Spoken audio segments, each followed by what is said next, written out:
There is never a dull moment at these conferences. You are learning, learning, learning.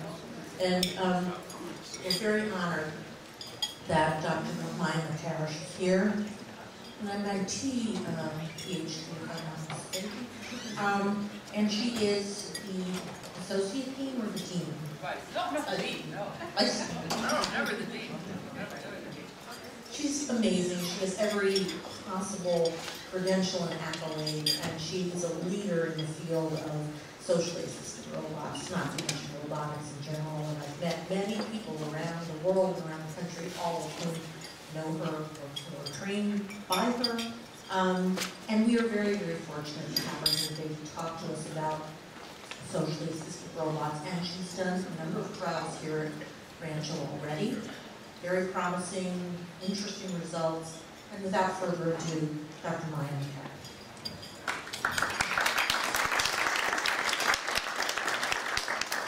Thank you, Mindy. I really only wanted Mindy to get your attention because I thought if I just stand up here and start talking, you might go, who is this woman? But anyway, thank you. Yes, I am really fortunate to have a local collaboration with Mindy in many, many ways. I'll tell you about the experiments, but I just want to tell you, I want to tell a heartfelt story that I'm sure it's completely irrelevant, but it really, to me, just tells all about the collaboration. You know how when you do research, you really hope that your research will help someone's life?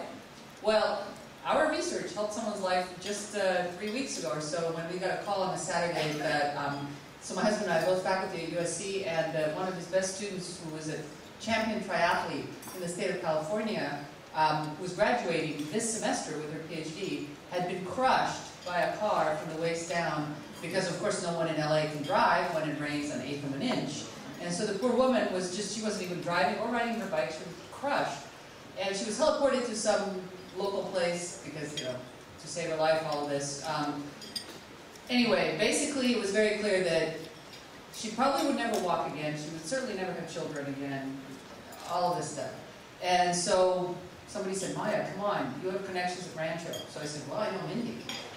And so I got in touch with Mindy, by email, of course, because she's always an email. And I said, Mindy, please, can you get this young woman in? And you know, getting into Rancho is not easy because so many people are served. And they got her in. Both of her ankles have to be rebroken. She has a, plate where, children should be, but maybe she can do a C-section. Anyway, she will probably walk again, and knowing this woman, she will probably be some kind of a triathlete again. And that's thanks to Rancho. So I know that our research has improved at least one life. So I think that's a great story about Rancho and Mindy and what goes on here. So, I can stop right there, but I won't. I will go on while you eat. And I will make you suffer, because I don't get to eat. So I have all these fun videos and some of the work that we've done that I know are always entertaining, but I just need a little tiny show of hands of who saw me talk here a couple of years ago, because I don't want to be totally boring to those who have. Oh good, it's a minority. Okay, good. Well, you all can sleep for about a quarter of the talk, but the rest of you hopefully will see new things. So, moving on from there. Oh yeah, no, I have a clicker. This is exciting. It's never worked before. Okay, so, big picture, and I want to say, everything that I do is complementary and different from all of the great stuff that we've heard here. So that's good. I've never given a talk in my life where I couldn't start with, and now for something completely different. And this is true, it's always true. So it is different, it's complementary. It's a lunch talk, so it's okay that it's different.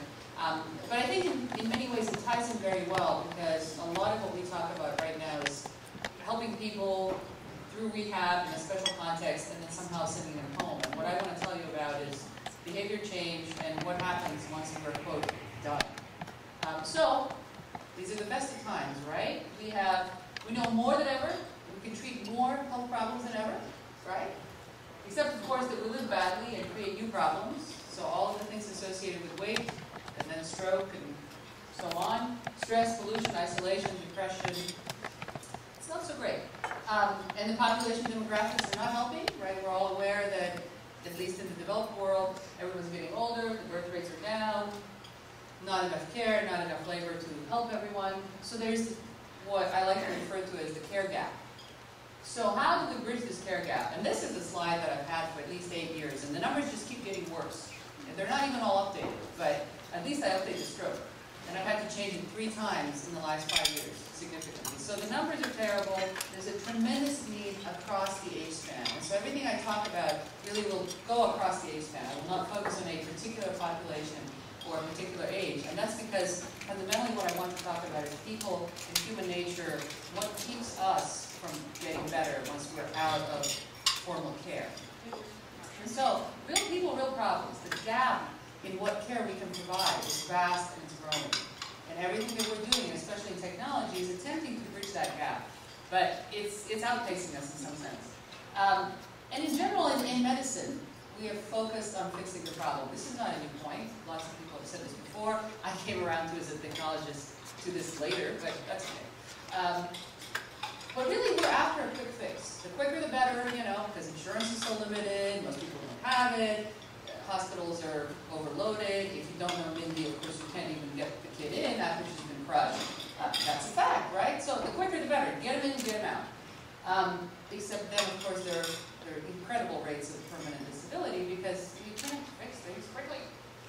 So, this could be minimized. We all acknowledge that so many people could get so much better if only they could have relentless, personalized care. Wouldn't that be great? Except, of course, it's completely unaffordable. So then, we technologists, engineers, come in and say, oh, we're going to fix it with technology. Except, I really don't think that we're going to do it the way we envision many of the technologies today. Because the way we see technologies, again, sort of to fix those problems. Get in there, get out there, fix the things, out of context with who we are as people, who the patients are as people, and is there, you know, what happens when they go home, whatever home is, what is really going on with them. And so again, I know this at some level sounds like people arguing for general medicine or whatever, but no, I'm actually arguing for technology. But I'm arguing for a different kind of technology. It's complementary to fix the problem and get on with it technology. Because I just think people are really messy. The older I get, the more I think that. Maybe I'm just more messy as I go. So, here's some cool stuff we know about people. We know that people are complicated, but they're not random and chaotic, which we would like to think sometimes. Push the problem aside. Oh, that's too hard. Well, it's not. As a culture, as a society, as all of our societies, we've been studying people a lot longer than we have been studying technologies. We haven't been studying people longer than medicine, of course, that goes together. But we know a lot about people. Quantitatively, perhaps, but we do know a lot. And what we know, we ignore to a large extent, because we're forced to ignore it in treatment. So we ignore things like, you know, personality matters. I was thrilled to find out, I believe, from Carol Lee, who pointed to some literature that says extroverts pre-stroke tend to recover faster and better post-stroke. Wow, so that's interesting. How can we use that? No one cares, not important, we can't get to that, we don't have time. Okay, gender matters, I'm all for equality, but that doesn't mean that we're all the same. So, gender matters, motivation, hugely. So there is a lot of literature on motivation, what motivates people, but somehow it isn't necessarily at all plugged in with how we develop technologies to improve care. Context matters. You know, what kind of a home are you going into? We talk a lot about context when we talk about addiction, so we all understand that context is fundamental when you're trying to treat addiction. What about when you're treating all other things? Oh, we can't get to that, it's complicated. Empathy, connectedness, all of these things, like little things that say that if the doctor appears empathetic to the person, even purely through faking, the person will actually perceive the care as much higher quality and will recover better, and will then those doctors get sued a lot less, even though they can actually, on objective statistical measures, be less effective. But hey, the people are getting better, maybe that's all that matters. So there are these interesting notions that we know about people that should have a tremendous impact in how we provide care, if we could, and especially how we design technology for care. So I'm really interested in looking at recovery and care through this personal and social process. So how do you develop technologies that are personal and plug into the whole social part of people? Because as we all know, things like having friends makes you live longer and recover better. And having friends is today a very weird notion, and I don't mean friends on Facebook. But it is real. If it is real people, and this is not a subtle point actually. This is a subtle point. It's not like a high kind of throwaway point, because You can have 9 million friends on Facebook, and if you don't know any of them, they will not improve your life. Whereas if some of those people are actually people with whom you have had real interactions in life, then the connection through Facebook or digital media can actually help you to recover and avoid depression and so on. So we have these potentially really powerful tools, and we need to start to use them more. So the broad goal, and many of these pictures are from the Rancho site, so probably nobody will charge me, but the broad goal is, yes, we do want affordable and accessible technologies, and we want them to apply to different levels of cognitive and physical ability, because that's fundamental, and those levels changing, and in-home and in managed care, et cetera, et cetera. But really, fundamentally, we need something that will motivate people and encourage them to do what they need to do and don't want to do, and we'll talk about why they don't want to do it. And then stimulate and sustain true socialization, which will then further stimulate them to do what they don't want to do, because now they'll want to do it. Seems simple, but behavior change is hard. So, now back to my world. So I'm a roboticist, so I had to make this fit with robotics because I do robotics. So I'm not going to do social media through just a computer. I'm not going to do just software agents because, you know, I do robots. But then I have to find a reason of, well, why should we use robots? Well, it's great because we are wired to be social creatures, all of us. You know, our brains are social. We respond to social interactions with other physical creatures. Those physical creatures could be dogs, it could be a Roomba vacuum cleaner, or it could be a robot that's designed for rehabilitation. So that's the leverage of these physical systems. And it's a really good time to be studying this because even a decade ago, we didn't have physical robots that were safe enough and cool enough to put around people. And I emphasize both safe and cool because people won't interact with things that are clunky and uninteresting, even if they're safe. And vice versa, if they're not safe, doesn't matter how cool they are. And very interesting products have been taken off the market because they weren't designed with next level safety in mind. Everyone can think of safety in terms of, oh, if the thing is large and strong, then it can hurt you. Absolutely. And this is, by the way, why we don't have C-3PO-like humanoids in our homes. Everybody's talking about this. Oh, if only we could have this robot and it'll walk around the house, it'll pick things up, it'll pick me up if I fall down. We're not going to have that anytime soon because nobody can, in theory or practice, create a thing that has the strength to hurt you and at the same time not hurt you at all. I mean, look at people, okay? People lose it, they hurt each other. So there's no fundamental solution to this problem. Anything that has strength is potentially dangerous. And so, yeah, people are working on humanoid robots and this is happening. And there are robots that can pick you up if you fall down, but they're large and square and they're made largely in Japan and Korea where they're brave enough to do these things. You know, they're made so, well, they're so large, they can barely get anywhere. And they can take you up the stairs, but... So, it's out there and it's happening, but this notion of a humanoid robot that's going to get into your life and help you out is probably not the right way to think about it. And so what I want to talk about is smaller and therefore more affordable, fundamentally cheaper, and inherently safe machines that can interact with you socially so that they can motivate and coach you and provide that empathy and companionship in the rehab process without being huge, potentially dangerous, and definitively unaffordable. And that's good because we're now in the stage where we can develop these things. I mean, look what they're building all over the place. We have these freaky children that they're building in Japan. I don't know why anybody, and I'm not making fun of the Japanese, but they're so far ahead in terms of building physical bodies. So they're superb. But they're so far ahead that they can experiment with these completely freaky things that we in the US cannot do. You know, in the United States, you cannot get a federal grant to build a clone of yourself to study the uncanny valley of how freaky is this robot. But in Japan, you can. And, you know, there's a well-known roboticist who has a physical clone of himself, which freaks out his daughter, but he thinks that's interesting. And he got a federal grant to do this. Now imagine me writing to, you know, any agency whatsoever and saying, I need $1 million to build a clone of myself. But I will tell you that we did write a $1 million grant to the National Science Foundation, and they had to split it into two, and half of it went to the DoD. And we do have a physical clone of a human, but not of any one given human. So we can study, you know, what you need to study in terms of human movement and human interaction, but it just doesn't look like any of us. It actually doesn't look very much like a human. So come on down to USC and you can see the freaky thing. But anyway, so we have bodies that are increasingly, I don't know, human-like, capable. You know, they can dance, that's really important. They can carry people, but that's really dangerous. They can do surgery, and that's very well developed, and so on. And so it's a very interesting time because we can build bodies, and the robot brains are getting ever smaller and more powerful. That's important because you want it to be working in real time and being safe. So that's all. That's kind of the. And at the same time, we have this incredible pressure of the care gap, which I already mentioned. So we're in the right time and place to do cool things. Now we have to do them.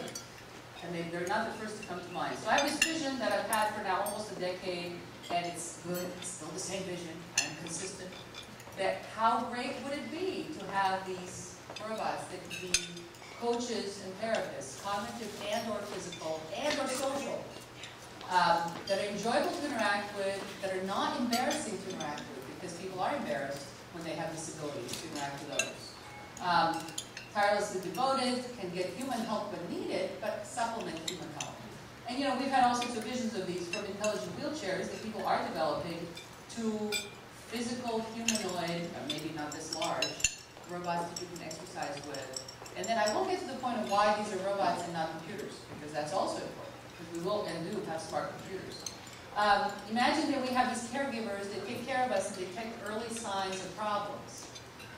Whether it be loss of balance, or you know, not tracking vision, or tremors, or falling down, whatever it may be. Machines that will develop this because, machines that will detect this, because people are very bad at this. You think you're great. Oh, I can tell if grandma is losing it, or I can tell if my child has developmental disorders. But actually, no. I mean, look at the world of autism. For, well, we spent a decade thinking that autism starts out after the age of 2. Oh, and it might be correlated with vaccines. It's not. And all this, and then people did this wonderful, beautiful study where they went and looked at videos, people's home videos of birthday parties of their younger kids. And when they did, you know, blind video coding, you could detect autism symptoms in 1-year-olds, which were diagnosed to have onset at 2. So parents are in denial because how horrible is this to think about? So people are not good at this, and technology could really play a role. So, sort of shepherd guide through life, not just physical shepherd guide, but shepherd guide through life. Again, early signs of disorders, customizable to each person. So this is, you know, mind or mentor. There's this bigger picture. I could talk about this with you forever. But this is what I think is one thing that's very cool, and it's not necessarily related to rehabilitation per se, although that's a great domain in which to look at it.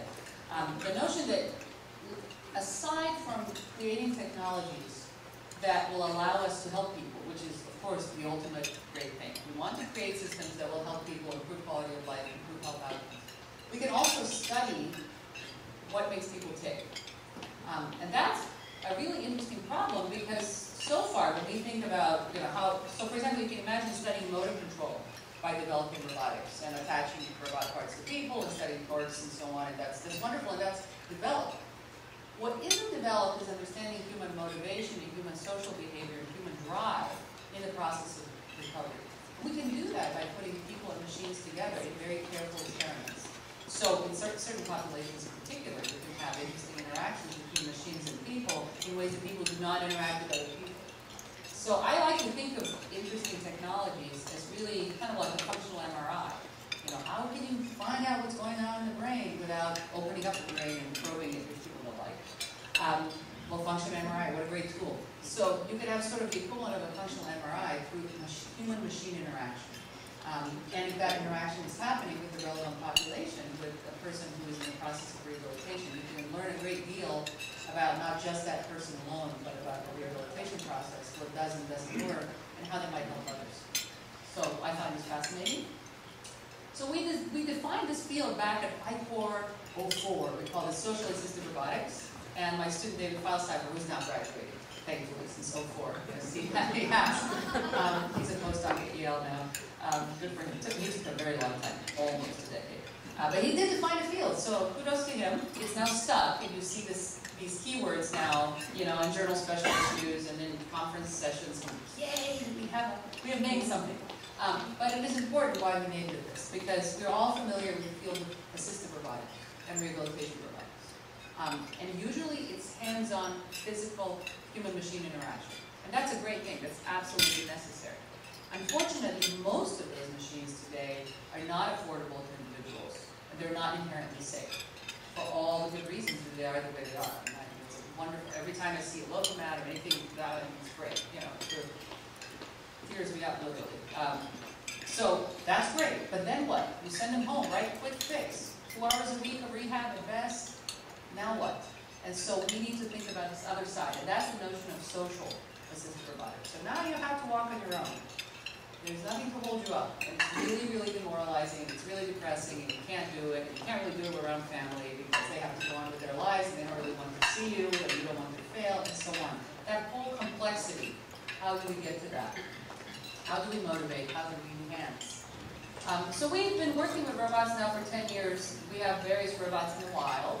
One of the wild frontiers is Rancho, of course. And at the end of my talk, I'll go briefly through some of these experiments just because the videos are lots of fun for those who haven't seen. The rest of you, again, go back to your dessert.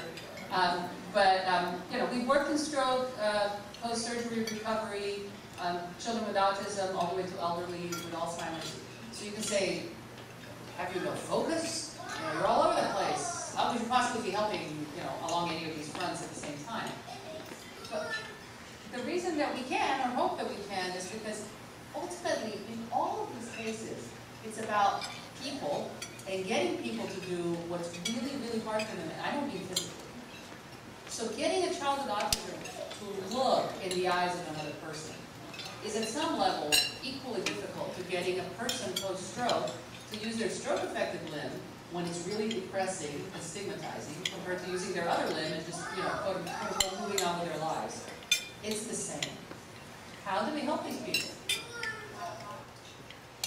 Obviously, that's a verbal void. Here's our wild study, which I'll tell you about. Well, half the kids with autism aren't. So this is a study that we're doing at Rancho right now, and I wish that we had as many people as we have in this room to participate in the study, but post-stroke, because recruitment is always tough. I'll tell you more about that. But we're also sort of moving up to some of the other stuff. And then here, wow, isn't that weird? That's really weird. It was weird to me, but I'll tell you why it's cool. Behavior change. So, there's no shortage of research challenges. The first and foremost is why are we using a robot for this? There are tremendous technologies being developed now in terms of, you know, things on the iPhone, things on the iPad, largely. There's also intelligent watches, things like that. But fundamentally, this embodies technologies. They're affordable, they're available, there's a plethora of apps right now that you can download that should help you exercise more, lose weight, quit smoking, whatever. Do they work? Do any of them work? Well, we'll see.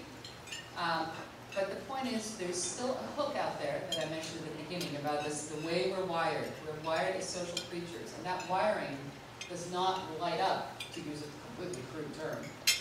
It does not light up the same way when you're on an iPod or an iPhone. There's something that influences your behavior much more strongly through a physical human-machine, human-robot interaction than any of those other technologies. We don't understand why yet. Yes, there will be functional MRI studies. We will show the different parts of the brain, and when I say we, I mean the field, not me personally. I don't do that work. Although Carolee and I have talked about it.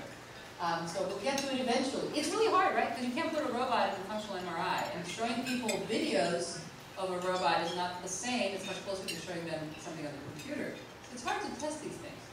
But even, let's set the why aside. We don't know why these robots can be more influential on your behavior, but we know that they are. So what can we do with that? And what really works? So it's not as simple as saying, well, I'm going to create a robot and it will play with you and you will exercise more and therefore you will recover from stroke. What should it look like? How should it behave? Should it talk or not talk? Should it just gesture? Should it be male? Should it be female? Should it be pushy? These are all really complex, at some level, social science, cognitive science questions that we need to deal with. Should it be really both realistic and believable, like that, you know, Japanese Gemini robot that looks identical to a human, and they have no idea how to move it because it has so many degrees of freedom. It's so complex. State-of-the-art in robotics is not at the level where we can do that. Should it be really simple? If it's simple enough, will it influence you enough? Or will you think of it as a pet or a toy? Which is great. Your dog is great. It might get you out to walk, but it's not really going to get you to exercise the way you need to. Let's say you're stroke affected. So it's all about the relationship. And since we're at the relationship, how do we create algorithms? So this is what we do fundamentally with program robots. We don't really, in my world, we don't build them. There are people who are building them, but we're way behind on that as a field. But we're focused on algorithms, on control strategies. So how do you create algorithms that will be influential on human behavior? And I understand that there's an ethical implication here, because if you create a machine that can influence someone's behavior, then of course, you might influence it in some undesirable direction, like, oh, why don't you reach for the cereal with your left arm, which is stroke affected, and how about if we buy some more of that post-honey crunch cereal? Because what I see as a major ethical issue with technology is not that it's going to go and hurt you. We'll get over that. It's that the people who are selling it will team up with some other people, and then they will be filling your brain with all sorts of unethical things about buying that product and so on. Product placement. Bigger ethical issue than whether you will be hurt by a robot. I say it right now. I predict 20 years from now that will be a problem we'll be having. I'm serious. There's a great movie a while ago, actually a terrible movie, but great notion, Minority Report, where the guy walks, Tom Cruise, okay, I don't like him either, but you're walking down, who jumps up and says that depression doesn't exist? Anyway, so you're walking down the subway, and suddenly ads are lighting up just for you. Hey, Caroline, let me tell you about this latest product that you bought in the past. So, who wants that? So, do you want that? But that's happening. So now you have to make sure that your helpful robot that's getting you to do the right thing also isn't trying to pitch some product to you. That's where the ethics is. But anyway, how can we be influential? How can we really help people on the much more serious side? How can I engage you and motivate you to get over your psychological barriers? Again, I always go back to stroke. This is a great, great thing that I also learned from Caroline.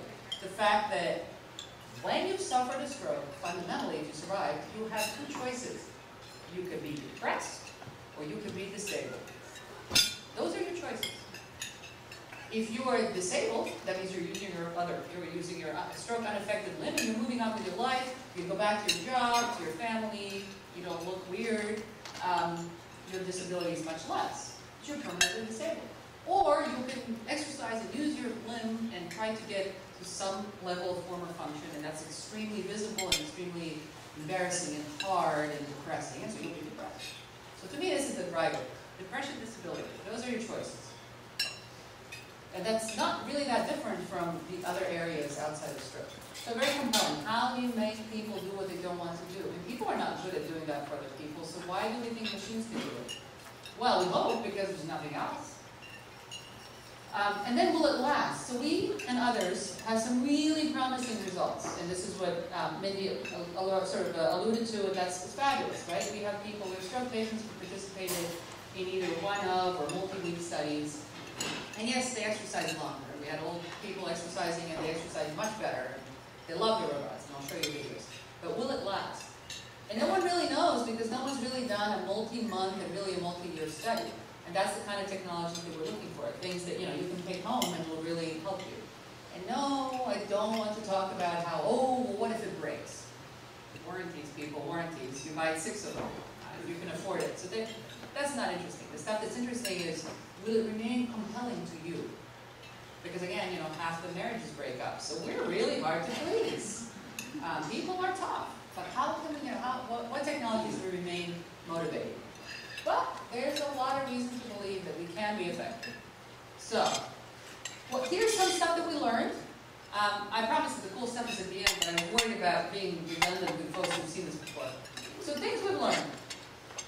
People they vary all over the place. So people love to generalize, like, I've done clinical studies with this population, and this works. Except, you don't take into account the really personal factors. Yes, if your study is very huge, you can wash that out. We all understand the statistics. But in the end, you're treating just one person, and if this person happens to be an extrovert versus an introvert, it make all the difference. And so we try to think about some of those fundamental things that classify people in terms of how they respond to particular technologies or particular interactions.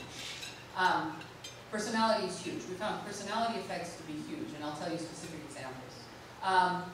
Personalization, different personality, is key in really obvious things like the pitch of the voice of the robot, or the gender of the voice of the robot, or what it says, assertive versus not. Things like that. And then from the technological perspective, of course, we have a really hard time still in computer science and in robotics in understanding human speech, and dealing with accents and dealing with slurred speech and so on. So it's hard. Although, it's interesting. 10 years ago, we kept saying, we can't understand what people are saying because you need a microphone near your mouth and you almost wear a little headset, because then they were huge. Now everybody's wearing a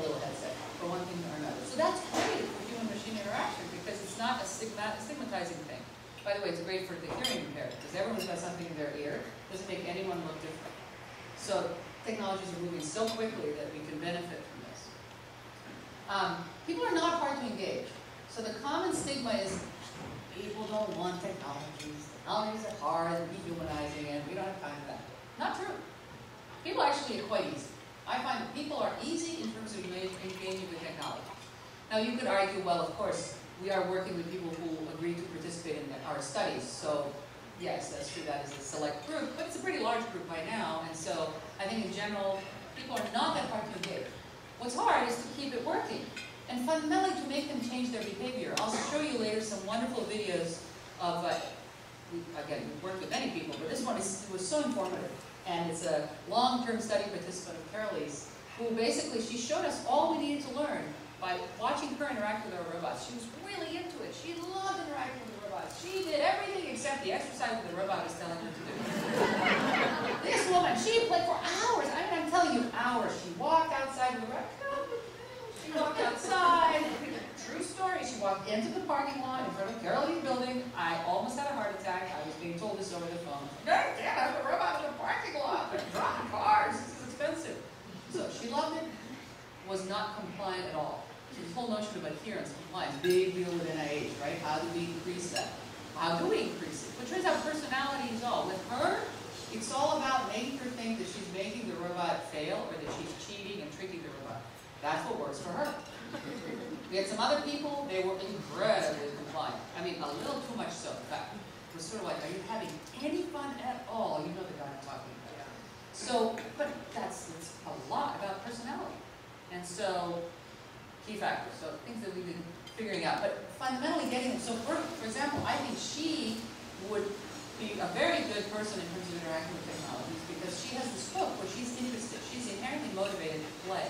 And as long as we make the interaction playful, we will help her. Now, the other guy is not having any fun. And that's a problem because you know he's just doing it because he's in the study. Once he's out of the study, he wouldn't do it on his own. So for him, it's going to be a lot more difficult finding that playful hook. And that's what you need. It has to be something people enjoy. I'm sure everyone has read all the books on flow. Actually, I have a student who's trying to model flow. I can't pronounce the guy's name. Nothing formal on flow, but it's a real phenomenon. Yes, and you can even detect it in the brain. It doesn't help you that you can detect it. How do you get to it? How do you get people into flow? People can be in flow when they're folding things for envelope stuffing. So flow has been observed in people's menial labor. And people watching do this tend to just zone out. They're in Zen mode. They're in flow. They're doing great. So you don't have, the flow is not just about being a peak performance athlete preparing for the Olympics.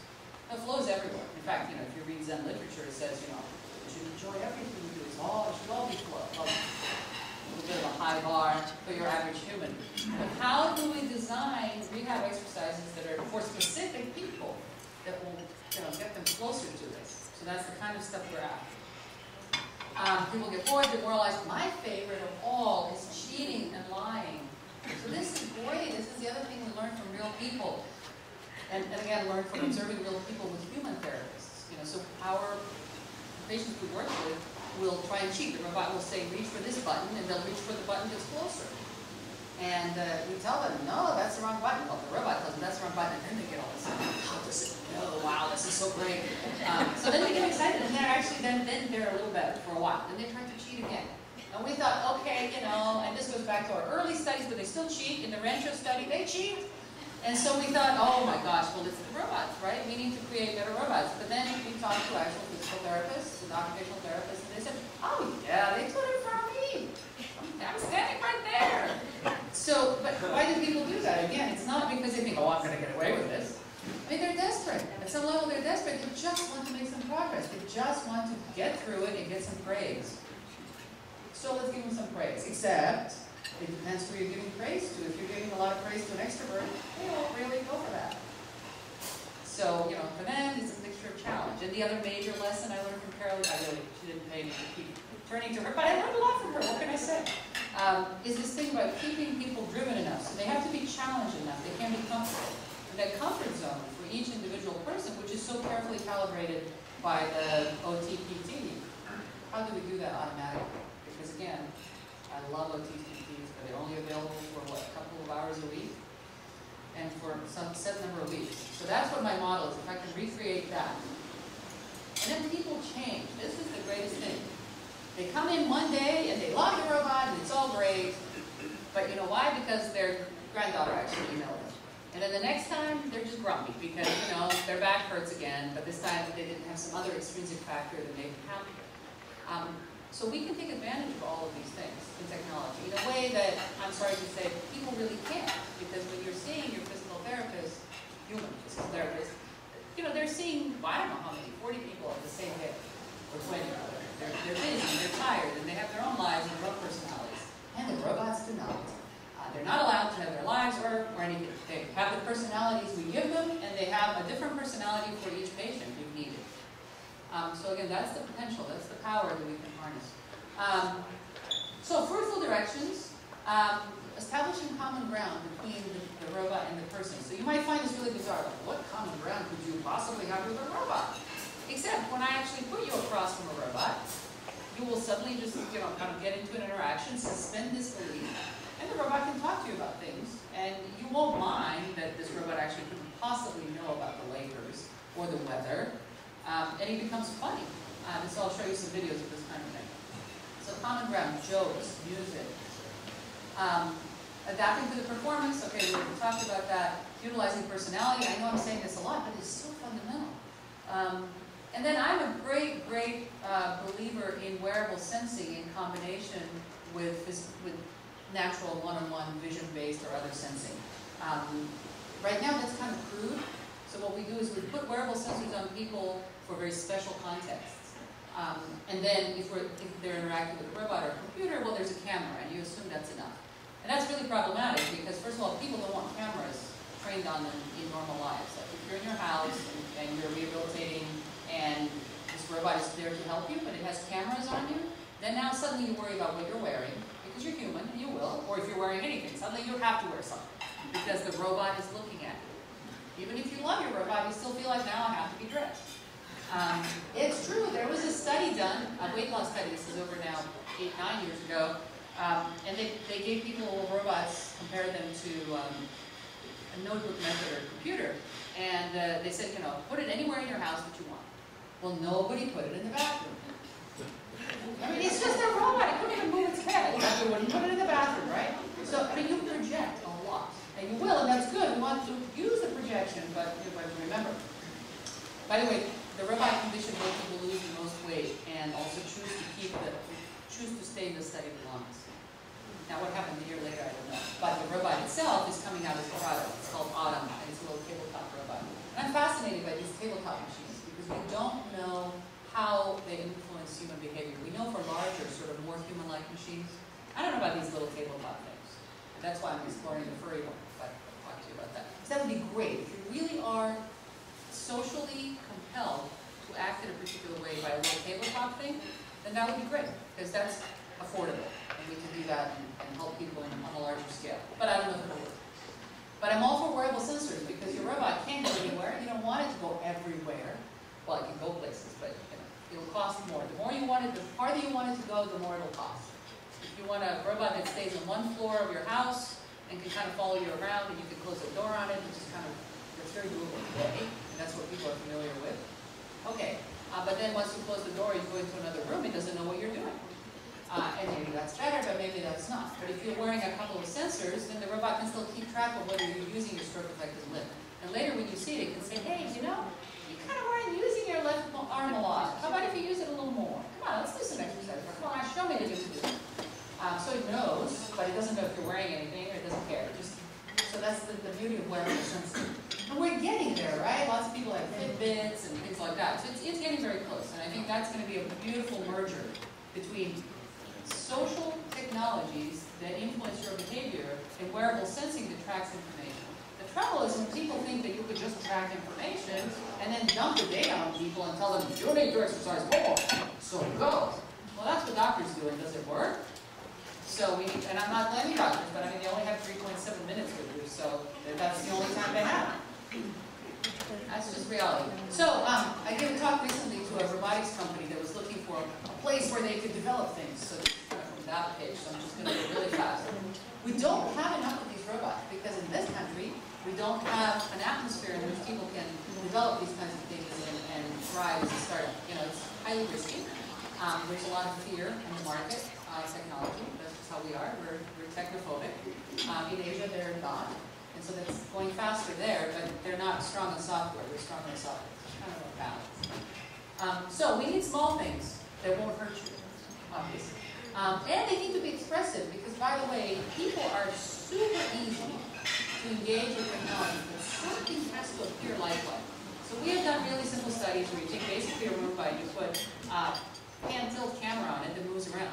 And if the camera moves around, people are happy that those are eyes. Occasionally it moves to them, ooh, it's looking at me, and then ascribe all sorts of things. Or they're Roombas. People ascribe all manner of, oh, he knows me, he's really shy today. Well, it doesn't like you. Unbelievable. The same things that they ascribe to dogs. This is true. There have been large studies done on this. It's not anecdotal. So we do that, but it has to be enough. If the camera just scans around back and forth randomly, the way a surveillance camera might, then people say, oh, it's too stupid. It's stupid robot. So, and it's true. I mean, really, just looking left and right, then you know where to go, so it doesn't see you. So it is stupid. So we need enough expressivity to convey agency. This notion of agency is a thing has a brain, it's doing something, it can help you. You won't trust it to help you if you don't believe that there's not going on in there. But it doesn't have to be a whole lot going on. So some expressivity in this. And then, you know, it's funny because there are a lot of companies out there that are trying to build robots, and they're doing it completely wrong. They're building these really expensive, large things. These are relatively large. I mean, this thing doesn't look large, but it's like this big. And it can really hurt you. And again, why are we doing that? We don't need it. If a Roomba, if people can get attached to a Roomba, you don't need size. On the other hand, we have the Now, which I have in my lab, quite a number of those. These are terrible. So the company loves to think that they're going to solve autism with this robot. Remember, this is a lunch dog, so I get to be funny and strong, in my opinion. So there's this thing. It has legs and arms, and by the way, it dances. When it falls down, it can get up. That's cool for a robot. But it has no expressiveness at all. It has eyes that don't move, no eyebrows, but the eyes change color. Well, how useful is that? So we studied this. If you look at the 6 basic emotions, how could you just express any emotion with eyes that don't move? You can turn the eyes red, and that looks pain to people. But other than that, not much. So this is really important. This robot has no mouth and has eyes that change color. So you cannot express emotion at all. The only way you could express emotion, which is very important in engaging people, not just am I looking at you, but like, am I happy with what you're doing? Am I kind of encouraging, kind of leaning in, yeah, versus, no. So the body is the other fundamental way to express emotion. Well, that's great. This is an articulated body, except it's not so well balanced. So, for example, surprise, one of the basic 6 human emotions that are expressed regularly and detected with great confidence and saliency. The robot does this, falls over every time. Because its center of mass is in the wrong place, because it was not designed to do anything. So I'm old now, and I've been doing robotics for a long time, but I think, like, come on, people, you can do better than that. But they can't. So that's a real bottleneck. We don't have enough test beds to work with, so we design our own, we build our own. I've had this thing for 12 years now, and it's good, not old. But that's a problem. It's a fundamental bottleneck. On the other hand, we have great things like the Connect. So everyone's using the Connect, and they should. Before the Connect, robots didn't know what people were doing. I mean, people have been doing machine vision for, 40 years? You still couldn't know in real time what someone was doing, because it's hard. Then someone finally thought, hey, infrared cameras together with regular cameras. That solved the whole thing. And, millions of dollars of investment on the part of Microsoft. That was good stuff. So now suddenly we know what people are doing. So that's great for activity, because now we can monitor activity in real time. And game companies, of course, are the ones that were first to market with this. Now my problem with these great games is that they're not built for rehab, and so people get hurt a lot. And so I really don't believe, I'm all for like the dance games with my kids, and someone always gets hurt because the arm gets swung out there. They're not really great for what they're meant to do. Here's my great reason that this is an absolute 100% valid study. 3 of us dance in the room, and my 14-year-old, she just moves like this with the sensor, and she's already beaten the whole system. She's optimized it, she gets the highest score, she barely moves. So the thing is, people will cheat. They will cheat, they'll optimize, they'll figure out how to get around it. It needs to be a better design. These were not designed to make you exercise. They're designed to play music and be fun and score. All right, we need lots of software. I don't want to bore you, but here are some interesting things. Right now, today, we have cool robots that talk to people, but they can't do that in Spanish. So I'm at Rancho, wanting to work with the Spanish-speaking population, which is the majority of the population. We can do that, but only if it's a male voice, but not the female, because the female voice is not good. So now you can look at me and say, well, how hard is that? It is very hard. It is trivial to pre-record a human voice in any language with any voice. Fine. But that's useless to me because I want the robot to tell you in real time, hey, you just did 3 exercises yesterday, you did 4. Come on, do 1 more. Actually, let's do 2 more. So you beat yesterday. So it has to count, and if you splice in people's words like that, it sounds horrible. So synthetic speech that sounds natural enough, and I'll play you a video so you can hear some examples, is actually extremely important for people to find the interaction engaging. And that is hard. It's open research how to make speech, synthetic speech sound natural with emotion. So the emotion bit, the affect, is really hard. And so there are very few speech synthesizers that exist, and they only exist for certain languages. And by the way, if you want to work with kids, if you want a kid voice, forget it. There are toy voices, but that's not the same as kids. So the technology is just kind of, the market is big, so I think it will happen, but it's tough. And then as I said, robots can't understand people, but that's a little problematic because you want the robot to talk to people, but people, especially children, have this natural assumption that if it talks to me, then it must understand me. You know, like when you learn first sentences in a foreign language and you go somewhere and you answer to someone in France and then they talk right back to you, and you're like, so that's kind of where we are with robotics, but we'll get there. So let me tell you now about specific studies real quick. So this is the one we're doing at Rancho right now, button pushing task. So we're studying things like self-efficacy, knowledge of result, and affect and interaction on the part of the robot. So the robot provides people different conditions, different groups, but basically tells them how well they're doing. It has different levels of sort of social affect and interaction, and you might lie to them a little bit. So this is a self-efficacy thing where I might tell them, oh, you did 14 buttons in so much time, but sort of the average performance is 17, which may not be traditional average. So we made that up. But the point is, there are studies that show that this might motivate people, so would this be repeatable with a robot? And here again, like I mentioned, people cheat, great fun. So that's what we're doing right now, recruiting for that. They have a choice of arm, they have, so we're measuring many things about whether they're, whether they're choosing the harder, how it might be motivated to choose the higher level task. So reach for the farther away button, reach for your stroke effect button. That's what's happening now. We're also looking at grading queuing. Graded queuing is this paradigm for providing feedback back to people in a sort of very carefully graded way to increase the challenge, but keep their level of autonomy as high as possible. Because patient autonomy is fundamental. And in all of this, it doesn't work if you imagine that the robot or the therapist is basically just dictating. That never works, right? So you want to have as high level of patient autonomy as possible. And so there's a paradigm, and right now we're looking at it with children, where there's the robot I do not like, but okay. It's the best we've got. And tabletop is okay for kids at least. And the Kinect, and then it's teaching the kids to imitate, and the kids with autism in particular, imitate. It's hard. Also looking at the robot and what the robot is doing is hard, but this robot has little eyes and is not human, so that works out. So it's an interesting notion. Graded queuing is a paradigm in more general. It might be a good way to provide feedback in general. This is the furry robot. I just wanted to tell you why you saw a picture of a furry robot.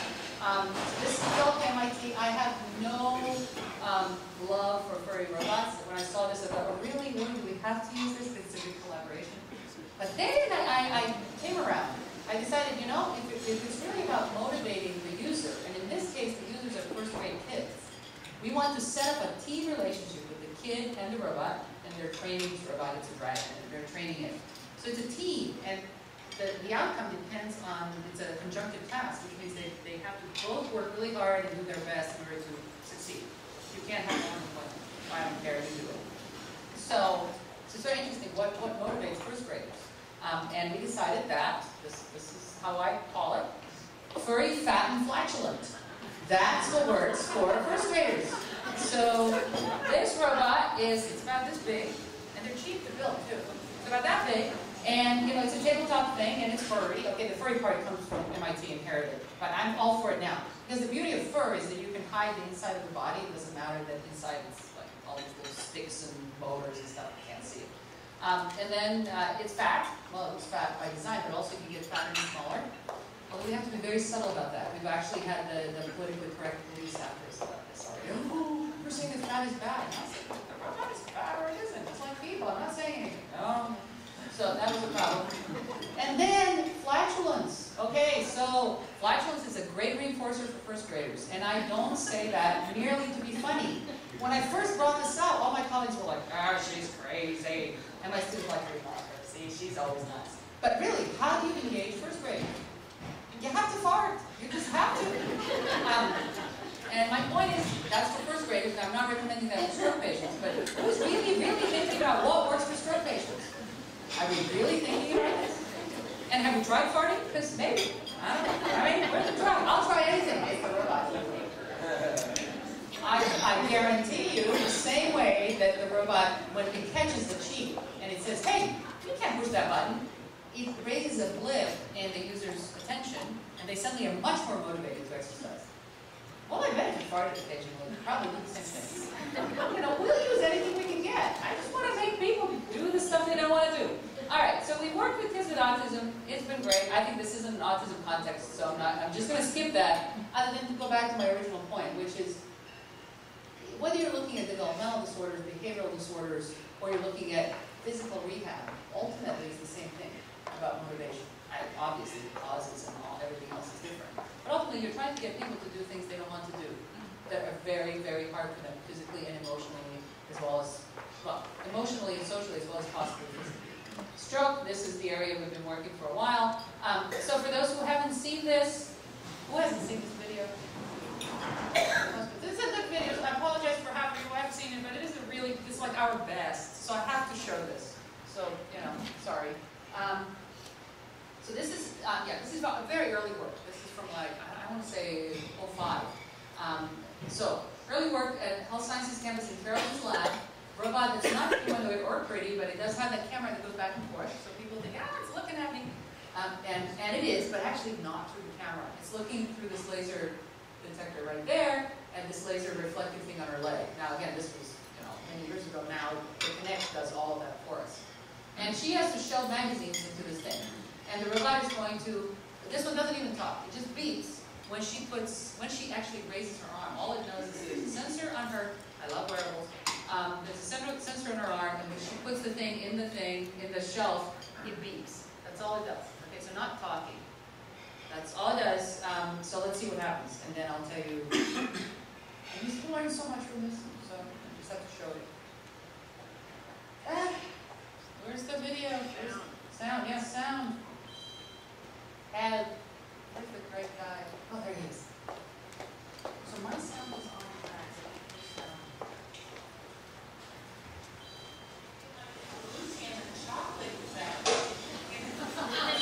She keeps talking. There's no one else around. There's one person in the corner for safety. She's basically talking at the robot.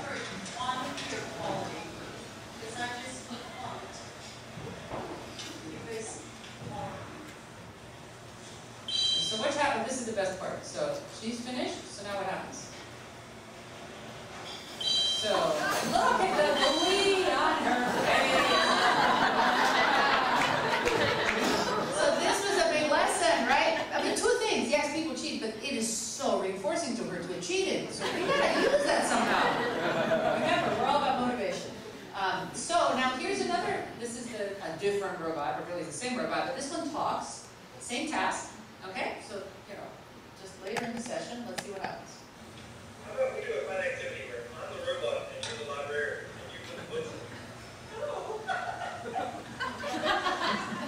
That's great.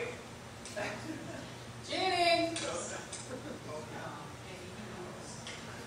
Good job.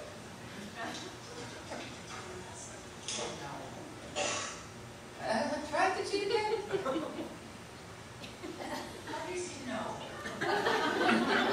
What else can I get away with?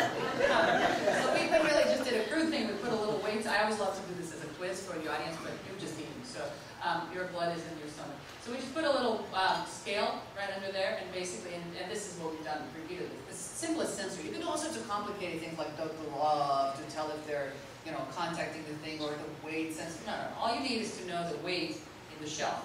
And if she's actually putting something in the shelf, then we know. So when she isn't, the robot doesn't give her reward.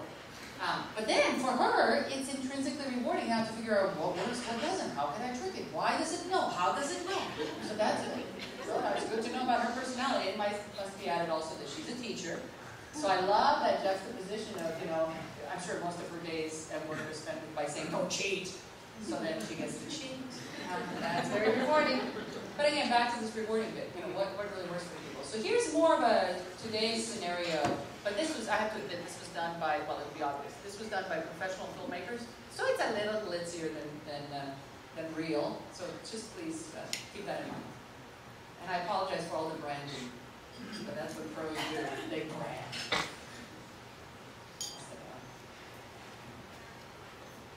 There's audio, it's just slow to come.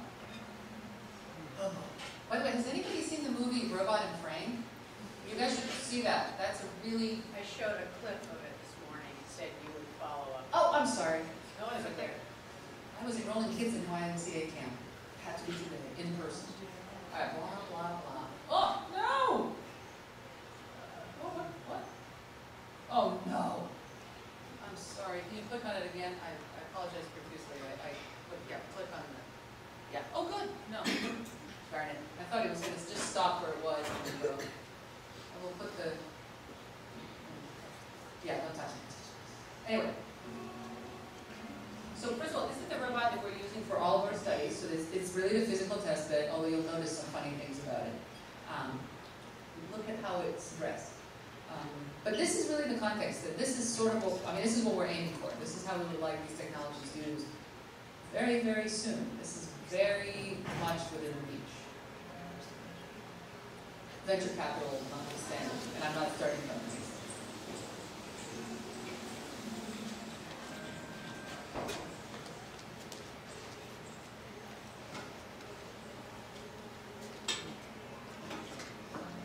Healthy arm.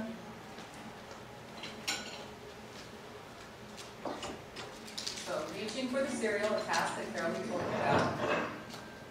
That's a bummer. What the robot sees. Good morning, Connie. Yeah, the shirt is very important. Never forget what school we're from. But actually, it is Hey, Connie, have you thought about your exercises? I bet you're feeling strong today.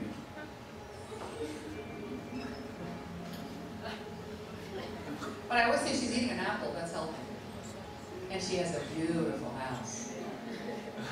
But that's like a tar pit over there. Hey, Connie, are you ready? I brought my workout clothes.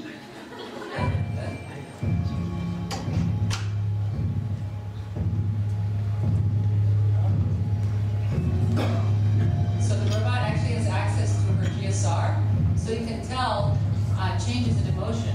It's very difficult to know exact state, like to label it as happy, sad, frustrated. But you can, by association, tell when this is the state of the sensor. Seriously, I can do better than that. Based on the state of the sensor, we can predict what she's likely to do. And the sensor is half that big now. Connie, that might be a robot, but I'm not blind.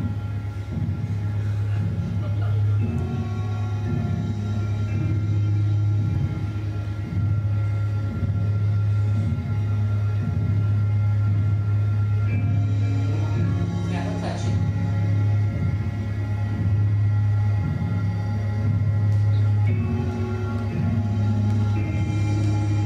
Look how buff that robot is. This is what I mean. It works out a lot.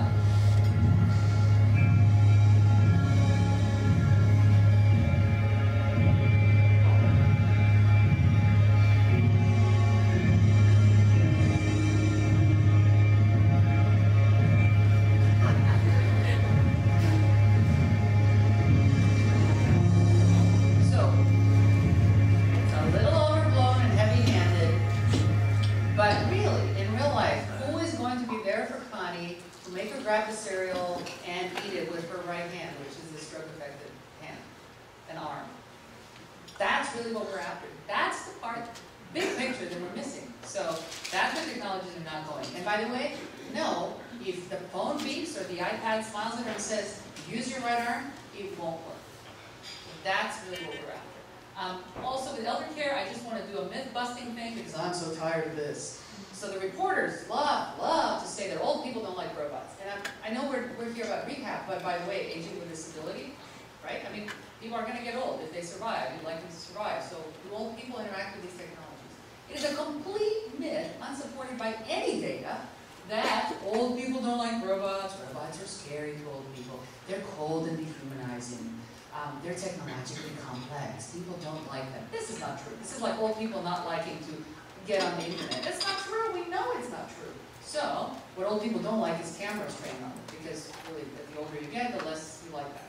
There's young people and the sexting and all that. Anyway, but, so, it's true! But I say that only half facetiously because I constantly get these questions like, are we growing a different generation? They are now on the phone and the video all the time. Isn't this going to make them process technology differently? And my answer is no. They're people and they're wired the same way as the rest of us.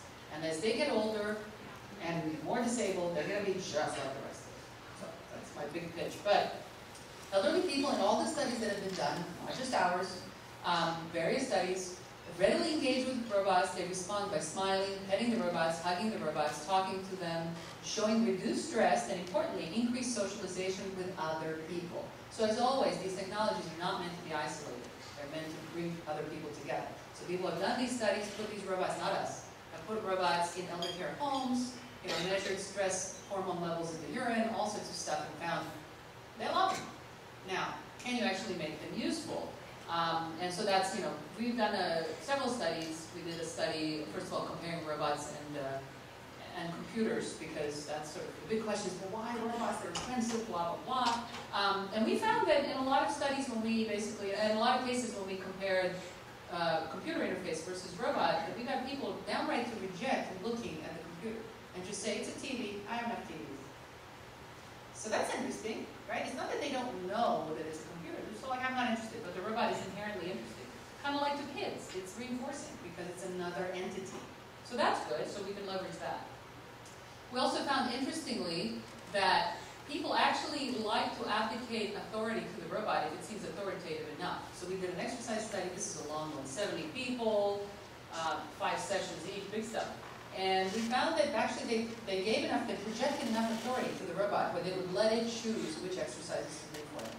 And this, again, statistically significantly, which was interesting, right? It wasn't just a toy. Because toys are fun, but we're not after entertainment here, we're after behavior change. Then we worked with Alzheimer's patients. This was a much, much smaller study. But what was interesting was it was tiny, but it was 6 months. And we did find that Alzheimer's people were happy to engage with a robot. Now, of course, some of them didn't really realize it was a robot. They thought it was a family member. Interesting, but whatever. The other thing is, that was fascinating, was they wove the robot into their stories and narratives, and they lead, in their lives, their minds, they lead different lives from the rest of us. And so they would say things like, oh, I don't want to go to get my hair done because my buddy's coming tomorrow. But they don't go to get their hair done because they're stage 2 Alzheimer's. But the alternative is hanging out with a robot and playing a game on which they actually improved over the 6 months versus sitting with it. And no, the answer cannot be, oh, let's give them people to play with them, because what people? If you look at the demographics, there are no people. So there's an interesting niche. We're not curing Alzheimer's. I mean, we're not even slowing it down. But we can argue to be improving quality of life. So there we have the robot sing, and this is like, if you had a lot of time, I could play you videos of this robot singing extremely badly. The reason that that's important is because, actually, singing badly is good, because even a person with stage 2 Alzheimer's, if you have the robot singing as Frank Sinatra, they think that's weird, because it's not Frankie. So even, and especially with Alzheimer's, they have the like old memories and not the new ones. So we have to be very careful about how, again, back to my point early on, what should these robots say and do? How should they behave? If you go into the uncanny valley, if you try to make them too realistic, people get that and they don't like it at a very subconscious level. Even if they're stage 2 Alzheimer's, which is an interesting thought. And then we did this motivation exercise study, and this I will show you the video of because it's sort of state-of-the-art as of 2 years ago, so hopefully we're farther ahead. This is the one, this is a large study, 70 people. Robert Johnson really wanted us to compare robot versus computer, because 90% of their investment is in computing, and guess what? The robot beat the computer interface hands down. So, whew, I didn't know that was going to happen, so I was a little worried. We did find, however, that when we compared robot versus computer in this exercise study with younger people, the younger people didn't report as much of a preference, and the older people all preferred the robot. So I just thought it was fascinating and completely counterintuitive. So I just want to show you the video rather than just click on it.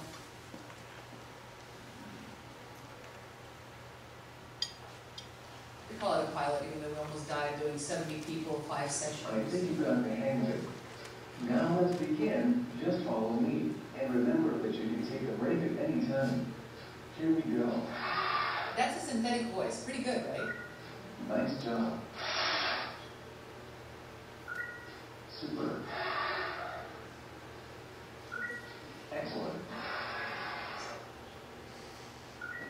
Awesome.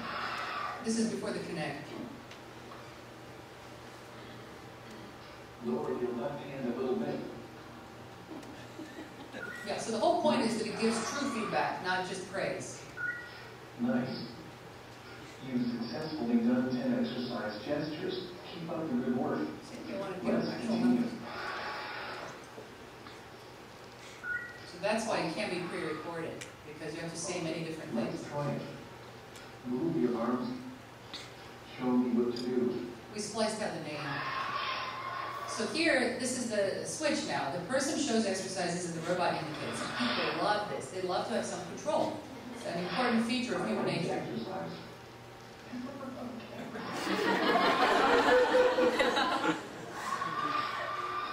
This is my favorite game.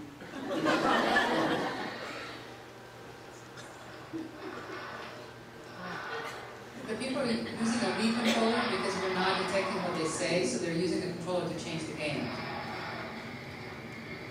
Or quit if they want to. The arm's a little Having too stone. much fun.